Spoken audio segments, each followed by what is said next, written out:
Shalom, Bapak Ibu, Saudara-saudari yang dikasihi oleh Tuhan. Mari sebelum kita bersama membaca merenungkan firman Tuhan, kita terlebih dahulu berdoa. Mari kita bersama berdoa. Tuhan, terima kasih untuk kesempatan yang Tuhan berikan kepada kami pada saat ini, boleh bersama membuka, membaca, dan merenungkan kebenaran firman-Mu.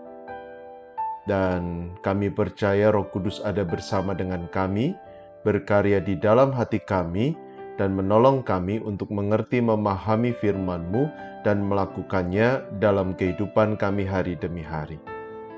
Karena itu Tuhan, kami membuka hati kami dan memfokuskan perhatian kami hanya kepadamu. Di dalam nama Tuhan Yesus yang Maha Baik kami sudah berdoa. Amin. Bapak Ibu Saudara sekalian, melanjutkan pembahasan kita dalam renungan pagi yang lalu, saya ingin kembali mengajak kita melihat, merenungkan Amsal 6 ayat yang ke-16 sampai 19. Tetapi pagi ini kita melihat ayat 16 dan ayat 18a. Amsal 6 ayat yang ke-16 dan 18a. Tertulis demikian. 6 perkara ini yang dibenci Tuhan, bahkan 7 perkara yang menjadi kekejian bagi hatinya. Ayat 18. Hati yang membuat rencana-rencana yang jahat.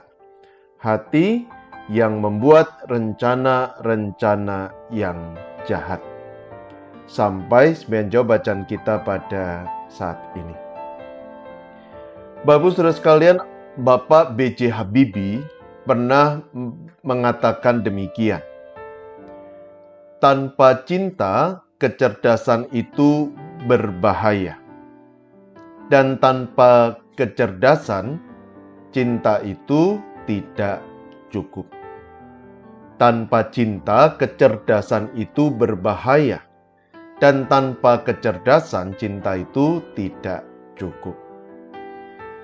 Bapak Saudara, apa yang dikatakan oleh Pak B.J. Habibie ini merupakan sebuah pengingat bagi kita agar kita tidak menekankan salah satunya, yakni hanya menekankan kecerdasan atau pikiran dan mengabaikan cinta atau hati atau perasaan, dan sebaliknya tidak boleh hanya terfokus pada hati dan perasaan lalu mengabaikan kecerdasan atau pikiran. Kita membutuhkan keduanya, baik itu pikiran, kecerdasan, maupun juga hati yang menjadi pusat dari emosi dan perasaan. Dan mengabaikan salah satu di antara keduanya akan membawa dampak negatif bagi diri kita sendiri maupun juga bagi orang lain. Namun yang menjadi pertanyaan, bagaimana kalau keduanya justru digunakan untuk kejahatan? Seperti yang dinyatakan oleh penulis Amsal dalam Amsal 6 ayat 18. Hati yang membuat rencana-rencana jahat. Menarik bagaimana penulis kitab Amsal menghubungkan antara hati dan pikiran. Dalam hal ini, penulis Amsal menggunakan kata rencana. Dan menyatakan bahwa hati yang seharusnya menjaga pikiran dari kejahatan justru mendorong pikiran untuk menyusun rencana jahat. Nah, saudara, tentu menjadi pertanyaan adalah mengapa hati bisa mendorong pikiran untuk merancang kejahatan? Tidak lain dan tidak bukan karena hati dipenuhi oleh perasaan-perasaan negatif seperti kebencian, amarah, rasa egois, iri hati, dan perasaan negatif lainnya. Dan perasaan-perasaan negatif seperti ini akan mendorong kita untuk menyusun rencana jahat demi kepentingan diri sendiri tanpa mempedulikan dampaknya terhadap orang lain. Ada banyak sekali contoh karena kebencian seseorang bisa merancang untuk membunuh orang lain. Karena rasa egois, seseorang bisa menyusun rencana untuk menghancurkan hidup orang lain demi kepentingan pribadi. Dan banyak contoh lainnya. Jadi perasaan negatif akan mendorong kita untuk menyusun rencana jahat, untuk menghancurkan hidup orang lain demi kepentingan kita pribadi. Nah, menjadi pertanyaan adalah kenapa hati bisa dipenuhi oleh perasaan-perasaan negatif seperti itu? Tentu ada banyak faktornya. Tetapi beberapa alasannya diantaranya, yakni yang pertama, karena kita menyimpan pikiran-pikiran negatif. Kita menyimpan persepsi, harapan, dan deskripsi negatif tentang diri sendiri, orang lain, dan dunia di sekitar kita. Sebagai contoh, ketika kita mencurigai orang lain, maka kita akan melakukan apapun untuk melindungi diri kita, termasuk kita menghancurkan hidup orang lain. Jadi persepsi negatif atau cara pandang negatif terhadap orang lain akan menumbuhkan perasaan negatif dalam diri kita. Alasan yang kedua kenapa hati bisa dipenuhi oleh perasaan negatif, karena kita menyerap informasi-informasi negatif, baik dari media massa, media sosial, bahkan juga dari ajaran-ajaran agama yang kita yakini. Kita menyerap informasi negatif itu dan tanpa sadar akan tumbuh rasa negatif di dalam hati kita. Semisal, kita bercakap dengan seorang teman, lalu kemudian teman itu menceritakan keburukan tentang teman kita yang lain. Bukan tidak mungkin kita pun akan membenci teman kita itu karena informasi negatif yang kita terima dari teman kita. Yang ketiga, kenapa hati bisa dipenuhi oleh perasaan negatif? Karena kita juga mengalami pengalaman-pengalaman negatif yang pada akhirnya membentuk perasaan negatif di dalam hati kita. Jadi saudara, ini menarik. Kalau kita ingin menjaga hati dari perasaan negatif, maka kita pun harus mengelola pikiran kita untuk dipenuhi juga dengan hal-hal yang positif. Jadi pikiran akan mempengaruhi hati, dan hati akan mendorong pikiran untuk juga melakukan sesuatu. Jadi ada sebuah keterkaitan yang sangat erat antara hati dan pikiran kita. Pikiran positif akan menumbuhkan perasaan positif dan mendorong kita untuk menggunakan pikiran kita melakukan hal-hal yang positif. Tetapi pikiran yang negatif akan menumbuhkan perasaan negatif yang akan mendorong kita menggunakan pikiran kita melakukan hal-hal yang negatif. Jadi ada sebuah keterkaitan yang sangat erat antara pikiran dan hati kita. Karena itu, kalau kita ingin menjaga hati kita agar tidak dipenuhi oleh perasaan negatif, maka kita yang pertama harus menyaring setiap informasi yang masuk ke dalam pikiran kita. Kita harus menyerap pikiran positif supaya tumbuh perasaan positif di dalam hati kita.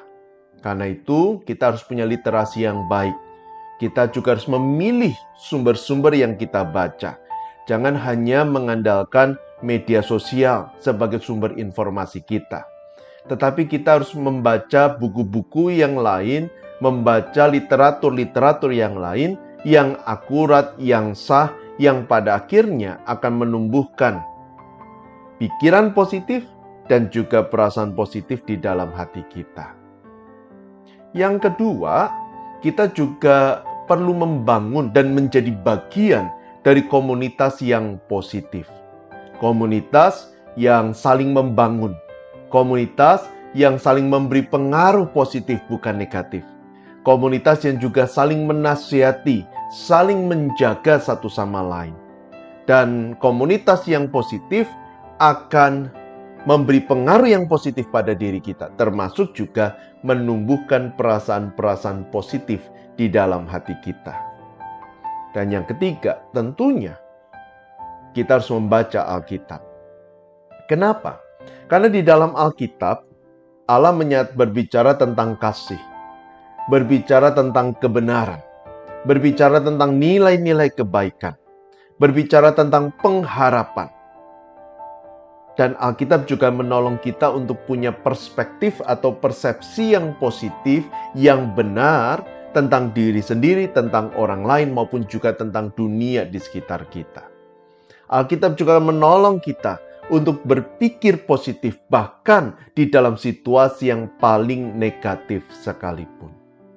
Karena Alkitab akan menolong kita untuk melihat kehadiran Allah, untuk melihat karya Allah di balik setiap peristiwa yang positif, sampai pada akhirnya membuat kita sadar bahwa tidak ada artinya menyimpan perasaan negatif, karena Allah yang positif itu selalu berkarya dan mengisi hidup kita dengan hal-hal yang positif.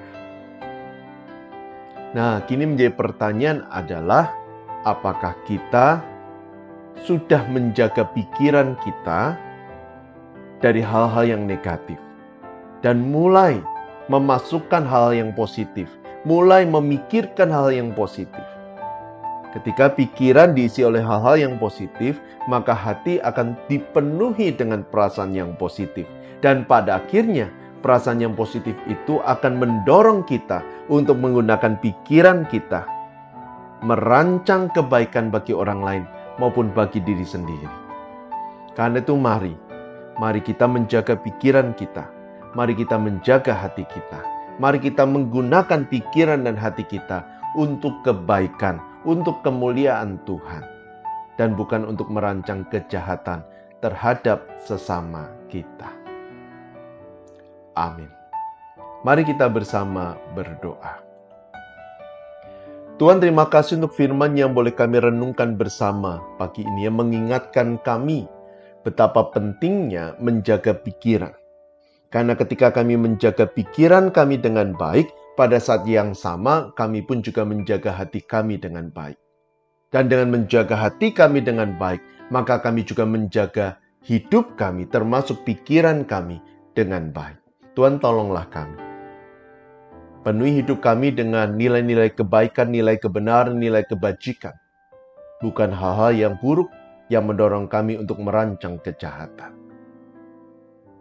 Dan mampukan kami untuk menghadirkan damai, menghadirkan kasih, menghadirkan kebaikan bagi orang di sekitar kami. Terima kasih ya Tuhan. Berkati juga kehidupan kami masing-masing. Usaha kami, pekerjaan kami, studi kami, Allah yang berkati. Keluarga kami berikan damai dan sukacita senantiasa. Kami berdoa untuk saudara kami yang sakit, berkenan Tuhan yang menjamah dan memulihkan.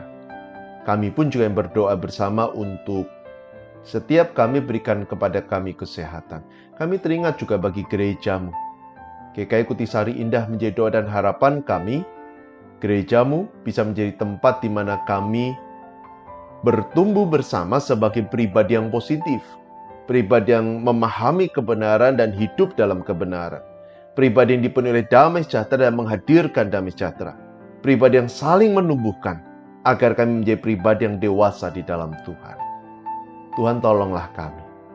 Berkarya dalam hati kami dan menjadikan gerejamu sebagai tempat di mana kami boleh bertumbuh dan berbuah dengan lebat bagi kemuliaan nama Tuhan. Berkati juga untuk bangsa negara kami. Allah jaga dan lindungi bangsa Indonesia. Terima kasih ya Tuhan, kami sungguh bersyukur. Dan kami menyerahkan doa kami, permohonan kami, hidup kami, hanya di dalam nama Tuhan Yesus Kristus. Amin.